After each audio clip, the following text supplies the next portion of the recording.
It's got very nice action buttons. The D-pad's okay, but it works really well. We've got PS Vita style sticks that click.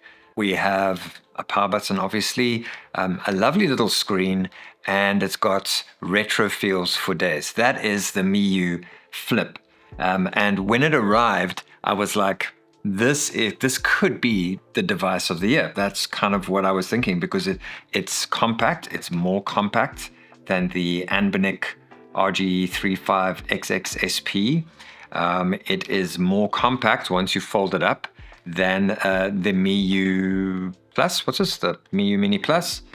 So very, very nice device. I saw someone complaining about firmware, but the thing is, this has a decent stock firmware. The firmware has apps and everything. It's a very Garlic OS-ish, but it's not Garlic OS, so that's not really great, but it is a good stock firmware. Like, it's fine and it plays the games well. So, everything is here. That's a pretty good resolution screen as well.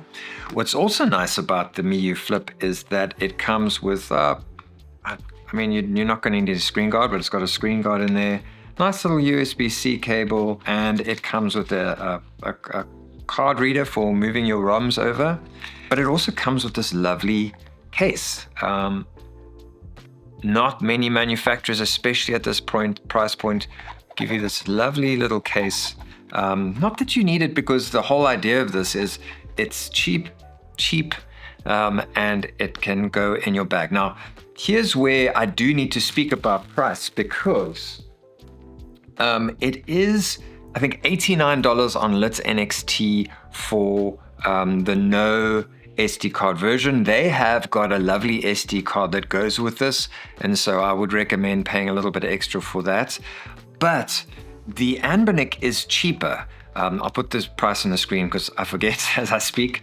But the Anbernic is cheaper and is better in many regards. The Anbernic obviously has a very clicky buttons. It was improved with their version 2, but this really is probably the SP style device to beat. So this is cheaper and it's better in many regards, and we're going to get to my main point in a second. But I first want to tell you about this. As gamers, we're constantly hopping online, whether it's to stream or communicate with other gamers. OBSBot sent me their new OBSBot Meet SE, which is an extremely easy to use and affordable webcam with a few high-end tricks up its sleeve. The most interesting for me is its AI auto-framing, which adjusts the camera frame as you move. This is a seamless system that works with their downloadable app, as opposed to using third-party apps with your generic webcam. But there's more here. It has an ultra-high frame rate of 1080p at 100 FPS or 720p at 150 FPS, giving your live stream and web calls a fluidity that your regular webcam just won't offer. The low light performance and technology is quite impressive. They've gone for a lower megapixel rate to allow for larger pixels coupled with a 1.8 aperture. In layman's terms, they made sure that this camera is excellent at low light rendering. And this is critical for a good quality picture in all lighting situations.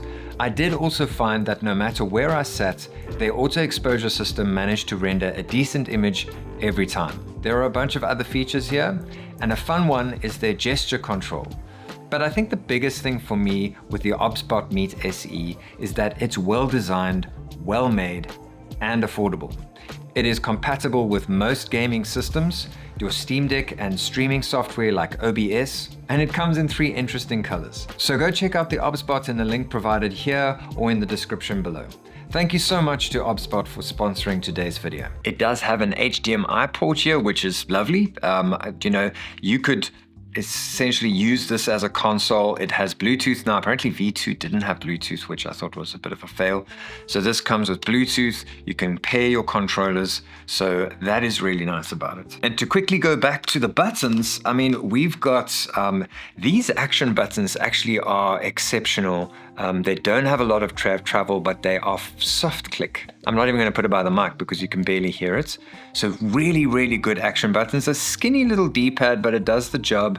And it's not a rubber membrane. It's dome switches. So really nice D-pad over here. And we have a front-facing speaker, which, as you know, I hate back-firing speakers. So we have a front-facing speaker here. And we have these lovely soft press buttons, these shoulder buttons, very, very nice shoulder buttons. So everything about this device, hardware-wise, is exceptional. It is the nicest clamshell design, better than the Anbinic that we've seen from one of these Chinese manufacturers. It really is pretty and compact and lovely to use. But I have been stress testing, so we've been burnt in the past by companies, and so I got the Flip this week as well. So I did a Flip 2 for a first look the other day, and just by the way, the more I use the Flip 2, the more I like it. I was a little bit harsh in that initial video, I felt, and the more I use it, the more I like it. But what I have been doing is, yesterday I started stress testing. So in my video, I was pressing it like this, like I was pressing down, and people said, who the hell is going to do that? The thing is, I want to do that so that if you have little accidents, you know that it's more durable than it needs to be. So that is why I do that. But anyway, in the stress test, I didn't do that. In the stress test, I've just been doing this over and over and over again. I said to someone that yesterday I probably did about between 2,000 and 3,000 revolutions. Today, I've definitely done more. So I've done about 6,000 revolutions. If you think about 1,000 revolutions, if you open it 10 times a day, that is, math is hard, yeah? 100 days. And you know, it's going to vary from day to day, but that's 100 days. That's not a year. 1,000, 2,000, 3,000. 3,000 is going to get you up to 300 days, and that's a year. Just to say that this thing is holding up. And the reason I was harsh is because I felt like the plastic looked brittle. And that is why we need to be really wary of these things, because to the eye, the Flip 2 from Retroid seemed brittle to me.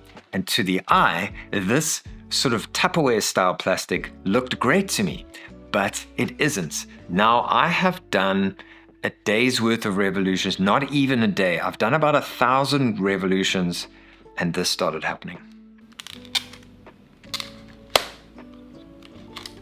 So 100 days, and this will start happening. Now it hasn't broken. It isn't broken. So if I go here, every now and again I regain, there's supposed to be 3 notches on this. You're supposed to get to here about, and then there, that notch is still there. But look at the play. So it started showing signs of play, and now it has just gotten really, really bad. And then it's supposed to go from there to there, like it's supposed to have a notch there. The notches are pretty much gone now. There's a notch there. So that notch still exists, and sort of there. Now, I don't usually make a big deal of these sorts of things, especially when I feel like people are over-exaggerating it, but this does not feel like an over-exaggeration. This feels like it is a problem. And I hate to do this because, you know, I've been supporting, and they've been supporting me, LITNXT. They sent this device for review, but I can't in good conscience do this and not tell you about it. It is still usable. It is not broken. So what we are going to do now is we're going to take this thing apart and decide whether this is just a thing that's going to happen from every now and again, and you can send it back and get a new one, or if it's just worth avoiding the Miyoo Flip altogether. So let's get into the teardown. So first thing to note is that these joysticks popped out there are not secured at all. They aren't screwed in. They just popped out. That one, even the ribbon cable popped out, so that's interesting. Let's have a look. Otherwise, the circuit board looks good. I mean, it looks like a nicely made circuit board. Nothing untoward. So there's elements of this that seem cheap, but then, for instance, these shoulder buttons have got like a nice rubber membrane to press the digital button. This isn't making contact or anything, it's just to soften the buttons, and these are very nice buttons. They do feel great, so that adds a air of quality and premiumness to it. So it's not all just cheap and nasty. Okay, and then this is the ribbon cable for the screen, so let's detach that. Yep, circuit board looks clean and neat. Okay, let's see if I can dismantle this thing. I just can't see what is creaking. I don't see any broken plastic. What I can see though is that this is still plastic here. So this is still a plastic hinge here, and there's a metal pin here that they've used to create that snapping. It's not closing properly now. So as far as I can tell, I'm really struggling to find any sort of mechanism failure here. As far as I can tell, the metal pin is like losing its snappiness, and that's what that sort of those stages are created by this metal pin. And the metal pin is slowly but surely failing, and that's why it's not giving me those stages anymore.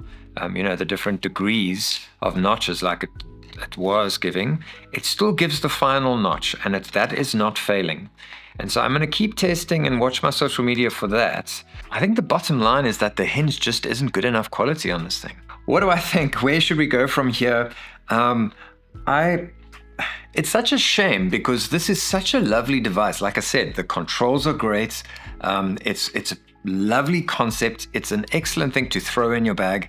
If you are looking for something to just chuck in the bag, I do think it kind of fits that bill, but then spend less and buy the Anbinic. The Anbinic has a little bit of play in the hinge, but it's tried and trusted. I've been bending this thing for a while now, and it's fine. And we haven't had any reports. To be honest, I think this is probably the best hinge to come out of these Chinese manufacturers so far. So I definitely think the SP, I've put the links to LITNXT, so please support them. I feel bad for ripping their device apart and saying that it's not good enough. This is definitely another option. And Miyoo's own Miyoo Mini Plus. Like, this is a fantastic handheld. I really think that this is the GOAT. I've mentioned it before because of Garlic OS, Garlic OS. And so it is one of the best devices on the market. And then obviously for a more premium device, this thing, I'm still doing my stress test. I'm going to do my video on Friday, but this is a premium device to go for, and looks like the hinge is doing really, really well. So